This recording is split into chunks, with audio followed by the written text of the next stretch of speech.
So I made a multiplayer deck building game in just 1 week. Well, that's a bit of an exaggeration because it's a local multiplayer game, and I made it for the multiplayer game jam. Tomato Fighters is a 1v1 action deck building garden fighter game. So here's where the idea came from. I'm working on a 2.5D exploration game called FORKLIFT FLOWERPOT. I've nailed down an art style that I love, and I've got some light 3D platforming and exploration elements in there. There's also some NPCs to talk to, but there's something missing from the experience. I want to have a puzzle-like minigame that breaks up the exploration segments and provides a through line for the entire experience of FORKLIFT FLOWERPOT. Most of my previous games have this deep mechanical crunchiness, and even though I've been trying to break out from this genre and make something more casual and enjoyable, I still want to incorporate some of these aspects of this logic puzzles to the gameplay. And so Tomato Fighters was born. I have two main inspirations for Tomato Fighters. That's Clank, a deck building adventure game, and Hack Match from Zachtronics. Clank is my favorite board game of all time. I hate how tedious it is to set up the board though, or sometimes you're just like waiting a really long time for the other player to take their turn. So I wanted to address some of those issues with this game. I've also thoroughly been enjoying Zachtronics Hack Match, a falling block style action puzzler in a similar vein to like a Puzzle Fighter or Puyo Puyo. Anyways, I thought this sort of action puzzler and deck building board game could be kind of a good mashup, and honestly, if I ended up with a straight 1v1 Clank clone that was just an action game, I'd be really cool with that. So I started out building the boilerplate for what is like a typical deck building game.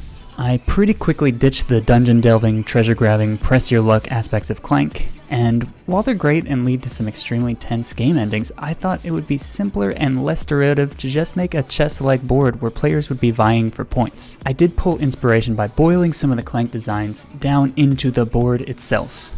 Instead of a Clank bag to pull randomly from, the board acts as a real-time indicator of the potential wins and losses for the players. I really like how that decision turned out. So, this was a 9-day game jam, and I had off from most of my other commitments, but in total, I only spent a little over 32 hours on my jam entry.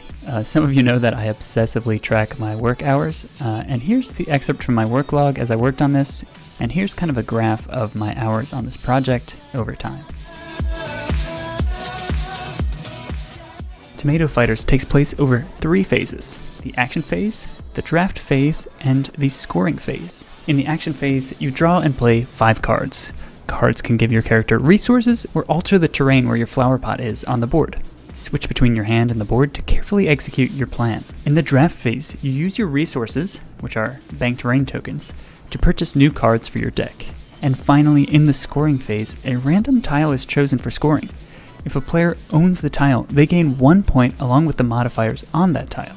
For each round, an additional tile is scored, ramping up the stakes. If possible, the scoring tile will also have a +1 token added to it after scoring. There are some advanced skills like holding the tokens on the board and stacking them up, as well as kind of hoarding your resources in between rounds to execute a master plan very quickly. So, here's what went well during this 9-day game jam. I had a strong gameplay inspiration, and I stuck to that plan of making an action board game title. I'm really happy that I was able to complete all the programming for this in a week because it got pretty intense at the end there. I think the game actually does have some cool mechanical depth that you can kind of explore and play around with. And here's what didn't go so well. So basically, the game shipped with a bunch of bugs in it. The scoring doesn't really work quite right in all circumstances. I still need to go back over the logic of that and fix it. It's also kind of frustrating with a game jam game that you have to have someone present there with you to play it.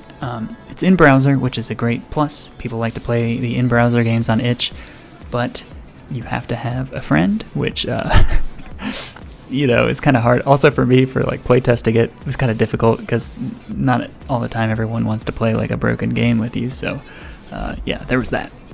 And I didn't really get to spend as much time on audio-visual polish as I usually like to do for these sorts of game jams. You know, I feel like games that have that sort of appeal to them with the audio and visuals, they tend to get more people playing them, and it really is like the, what is that effect in psychology?